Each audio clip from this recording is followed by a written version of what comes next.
BJP कर क्या रही है? बीजेपी का सिर्फ एक एजेंडा है, किसने भड़काया अपने कामों को छिपाओ, अपने कामों को छिपाओ। ये तो पुलिस में और एक समुदाय में झड़प थी ना। पुलिस के ऊपर पत्थर नहीं मैं नहीं कह रही।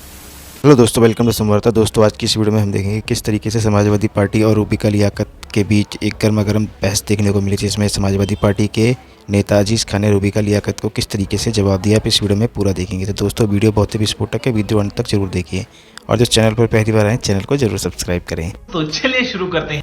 चलो भाई, देखो अब मैं क्या करता हूँ। क्योंकि मैं ये जानना चाहती हूँ, आज सुबह से पूरी टीम हमारे आंकड़े जो है वो खंगाल रही है और इन आंकड़ों में सच्चर कमेटी की रिपोर्ट आई, इन आंकड़ों में पिछले जो सरकारें थी उस दौरान मुसलमानों के क्या हालात और आलम रहे वो रिपोर्ट भी हमने देखी है, वो आंकड़े भी हमने देखे हैं। और आज योगी आदित्यनाथ, उनसे पूछा जाता है बार बार कि योगी आदित्यनाथ मुसलमानों को लेकर क्या जहन में रखते हैं और मुसलमानों को लेकर क्या क्या किया है, जबकि आंकड़े ये बताते हैं और योगी आदित्यनाथ भी ये कह रहे हैं कि हमारे टाइम में सबसे ज्यादा सुरक्षित मुसलमान हैं। सच्चाई छुपाई गई, अफवाह उड़ाई गई, बात कुछ और थी, बताई कुछ और गई।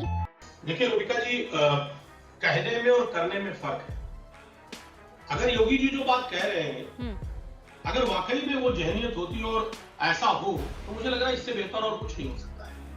लेकिन जिस तरह टारगेट करके उत्तर प्रदेश में मुसलमानों के ऊपर अत्याचार हो रहा है, अन्याय हो रहा है, उनको जहां जहां परिस्थितियां पैदा हुई हैं, उनके घरों को गिराया गया, उनको परेशान किया गया टारगेट कर करके। और रही बात दंगे की बात, जो दंगे की जिस तरीके से क्रेडिट लेने का प्रयास किया जा रहा है, मैं कह रहा हूं अभी देखिए बहराइच जीता जाता है एग्जाम्पल है।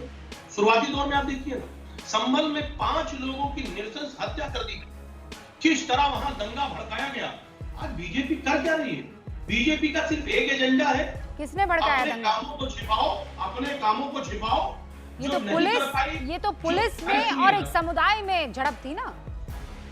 पुलिस के ऊपर पत्थर नहीं मैं नहीं कह रही हूँ, मैं तो मीडिया रिपोर्ट का हवाला दे रही हूँ। अच्छा बताइए क्या हुआ था? मीडिया क्या बता रही है? हाँ नहीं, आप बताइए क्या हुआ था। अगर आज मीडिया सही पक्ष रखती ही नहीं, सही पक्ष क्या रखे? हाथ में पत्थर लेकर अगर कोई पुलिस की तरफ मारने के लिए आए तो मीडिया क्या पक्ष रखे कि वो बेचारा है, वो मासूम है, वो मजलूम है, उसकी कोई मजबूरी रही होगी इसीलिए उसने हाथों में पत्थर लिया, हाथों में कानून लिया और कानून के रखवाले को पत्थर मारने लगा। क्या मीडिया पक्ष दिखाए मुझे ये बताइए। अरे जरा तो खुदा का खौफ कीजिए ना। अरे भाई, अब आप ये तरीका नहीं, अफवाह किसने तरीका नहीं है। आपने मीडिया पर आक्षेप लगाया है। अजीज भाई नहीं, रुकिए, आप एक बार सुन लीजिए सब्र से। अंदर से अफवाह कोई फैलाए कि देखिए वजू खाने का पानी खत्म कर दिया, ये देखिए उड़ेल दिया। अफवाह आपके जो नेता लोग हैं समाजवादी पार्टी के, वहां का विधायक हो कि वहां का सांसद हो कि वहां का काम करने वाला वो बाशिंदा हो, किस तरीके की अफवाहें और किस तरीके के बयान दिए गए। और आप कह रहे हैं दंगा किसने फैलाया? मीडिया गलत रिपोर्ट बता रहा है। किसने फैलाया मुझे बताइए दंगा? तो रुको जरा, सब्र करो। बोला धक्का बुक्की नहीं करने का, आराम से लेने का। हाँ, अब आपकी बात कंप्लीट हो गई, मुझे बोल दो। आप कह रहे हैं कि वहां के लोगों ने, वहां के नेताओं ने, समाजवादी पार्टी के लोगों ने वहां स्टेटमेंट दिए। आप बीजेपी के नेताओं का स्टेटमेंट नहीं देख रही हैं? किस तरह नफरत भरा स्टेटमेंट देते हैं, किस तरह जहर उगलते हैं कि वैमनस्यता पैदा हो, भाई भाई में लड़ाई हो, पड़ोसी में लड़ाई हो, हिंदू और मुसलमान के बीच में कैसा खाई अजीज भाई, प्रॉब्लम मैं बताती हूँ आपको क्या। स्टेटमेंट सुनिए ना। अरे हाँ, नहीं आप ये जो आप कह रहे हैं कि जहर बुझे बयान दिए जाते हैं, अजीज भाई प्रॉब्लम ये है कि आप चाहते हैं कि आपकी हर बात को मान लिया जाए, एकदम सर आंखें बंद करके, मतलब सर झुकाकर, आंखें झुकाकर अदब से मान लिया जाए कि ये फला मस्जिद हमारी है। हाँ मान लो आपकी मस्जिद है, भले ही वहां पर गणेश जी की तस्वीरें दिखाई दे रही हो, हिंदू कलाकृतियां दिखाई दी हो, लेकिन क्योंकि आपके दिल को चोट ना पहुंचे भाईजान, तो क्या करें? ये हिंदू नेता हो कि मुस्लिम नेता हो कि बीजेपी के नेता, मान ले कि कह दिया है अजीज खान ने, और क्योंकि वो खान है, क्योंकि वो मुसलमान है, उसने कह दिया है, बात मान लो, तब तो सब चीज ठीक रहेगी। लेकिन अगर कोई आकर अपना हक मांगने लगेगा और वो भी कोर्ट के जरिए, पुलिस के जरिए, तो आप कहेंगे कि मुसलमान खतरे में है। ये बिंदु गलत है, सरासर नाइंसाफी है अजीज भाई। कौन है ये लोग? कहां से आते हैं? देखिए, अब आपका नजरिया है, मैं कुछ नहीं कह सकता। आप किस नजरिए से इसको देख रही हैं कि मस्जिद में तमाम मूर्तियां दिख रही हैं और पता नहीं कौन कौन से स्टैचू दिख रहे हैं, क्या क्या दिख रहा है, मैं उस पर नहीं जाना चाह रहा। क्यों नहीं जाना चाह रहे? आप कह रही हैं, अरे सुनिए ना प्लीज। यही तो मैं कह रहा हूँ कि कब तक मस्जिदों में मंदिर खोजे जाएंगे, कब तक आपस में नफरत की बात की जाएगी, कब तक नफरत की दीवार खत्म करने के बजाय नफरत की दीवार बढ़ाई जाएगी। नहीं कैसे करें? अच्छा क्या करें बताइए? नहीं क्या करें बताइए? अरे सुनिए ना, नहीं विकास तो हो ही रहा है, विकास की बात मत कीजिए।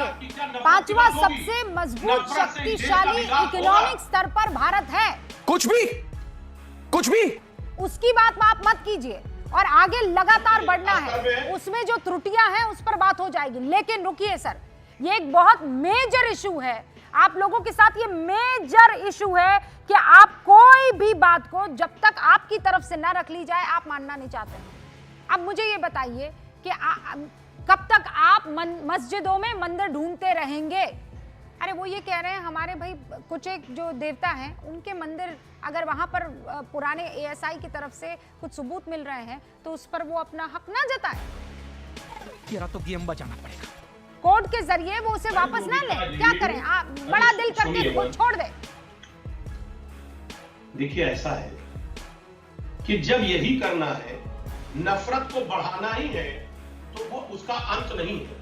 क्योंकि तमाम ऐसे मुद्दे जो लगातार बीजेपी उठा रही है, उठाती जा रही है, उसका मकसद सिर्फ ये है और सिर्फ यही है कि इस देश में नफरत का माहौल पैदा करो, काम मत करो। देश के विकास से उसका कोई लेना देना नहीं। ठीक है, वो मंदिर मस्जिद तमाम देश के विकास का इससे कोई लेना देना नहीं। उत्तर प्रदेश में कुंभ हुआ, उससे देश की इकोनॉमी का चक्का नहीं चला, उससे मोहम्मद और मोहन की कमाई नहीं हुई।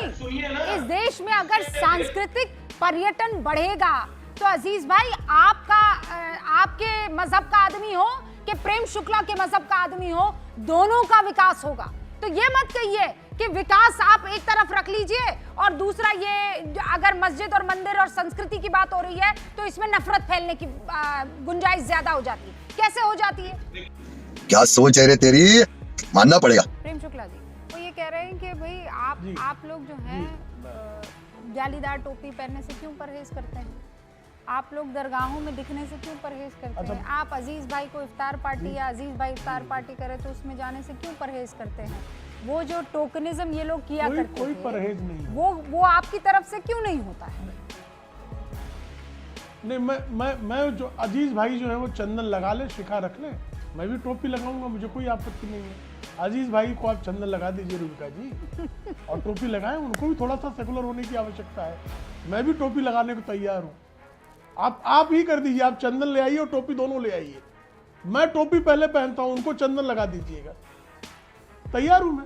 चलिए अजीज भाई, सेक्युलरिज्म की असली परिभाषा देखिए रूबिका जी, 2 कदम तुम चलो, 2 कदम हम चलेंगे। नहीं देखिए, इसमें कोई बुराई नहीं है और मुझे चंदन लगाने में भी कोई तकलीफ नहीं है, माशाल्लाह। क्योंकि देखिए हम आज के मुसलमान हैं और हम इस एरा के मुसलमान हैं, हम कट्टरपंथी नहीं है, एक बात आपसे। और दूसरी बात, ये वो लोग हैं कि जो अपने देश में टोपी लगाने से तो एतराज करते हैं, टोपी हटा देते हैं और दूसरे मुल्कों में जाते तो साथ बड़ी खुशी टोपी लगवाते हैं। क्या बात है सर, क्या बात है सर, क्या बात, ये बात है। साथ में बैठ के इफ्तार भी करते, तो ये उनको तकलीफ है, हमको कोई तकलीफ नहीं है। हम हमारे साथ तमाम जो हमारे भाई हैं, तो कुल मिलाकर आप समझिए ना, आप अजीज भाई तो समझिए, आज मैं मन बनाकर आई थी कि मैं आज कोई बात नहीं, जिसको जो मुझ पर आरोप लगाना है लगा दे, जो कहना है कह दे, मैं बहुत ईमानदारी से डिबेट करूंगी, क्योंकि ये हिंदुस्तान के फेवर की बात है। आप समझिए अजीज भाई कि ये इनको फिर इस्लाम से एलर्जी नहीं है, इनको एलर्जी फिर इस बात से है कि आप चाहें वो हो जाए, ऐसा नहीं होगा। मोहब्बत में ये अपना कलेजा भी दे देंगे। Am I wrong, हारिस भाई? तो वरना क्यों जा रहे हैं वो सऊदी अरब, जाकर गले मिल रहे हैं, फिर वहां जाकर स्मृति ईरानी जो है मस्जिदें देख रही हैं, ना जाती ना, उनको इस्लाम से मोहब्बत ही नहीं है, फिर क्यों जाए? क्या जरूरत है जाने की? क्या दिखाना है उनको, बताइए? उनको तो ये दिखाना है कि हम तो टीका चंदन तिलक लगाते हैं। भाई आप इज्जत दोगे तो इज्जत पाओगे, आप मोहब्बत दोगे तो मोहब्बत पाओगे। हो सकता है कि बाहर के लोग ये कर रहे हैं, बाहर के वो साउथ के और मतलब सऊदी किंग्स वगैरह कर रहे हैं, इसलिए वो उनको भी ये मोहब्बत मिल रही है। कोई सेंस है बात? खत्म। Bye bye, tata, good bye, गया।